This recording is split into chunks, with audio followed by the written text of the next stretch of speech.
আসসালামু আলাইকুম প্রিয় দিনী ভাই। ধরুন আপনি হাতে একটা সিগারেট নিয়েছেন, কিন্তু আল্লাহর ভয়ে সেটা খেলেন না।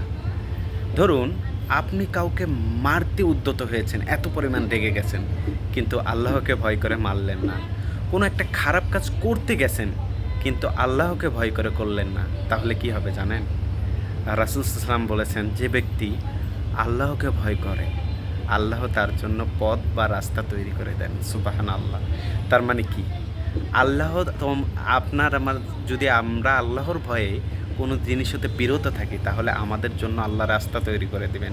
দুনিয়াতে চলার মতো সম্বল তৈরি করে দিবেন। দুনিয়াতে উত্তম পন্থা আমাদেরকে দান করবেন। সুবহানাল্লাহ। আল্লাহর পক্ষ থেকে বিশেষ পাওয়া।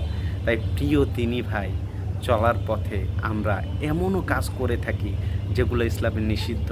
ওই কাজগুলোই যখন করতে যাবেন, ঠিক সেই মুহূর্তে আল্লাহর ভয়ে যদি এই কাজটা থেকে বিরত থাকেন, আল্লাহ আপনাকে আমাকে এই পরিমাণ রাস্তা তৈরি করে দেবে যা আমরা চিন্তাও করতে পারবো না। প্রিয় দিনী ভাই, আসুন আল্লাহর ভয়ে একটু এই খারাপ কাজগুলো বাদ দেওয়ার চেষ্টা করি। আল্লাহ আপনাকে আমাকে পথ তৈরি করে দিবেন ইনশাআল্লাহ। আসসালামু আলাইকুম।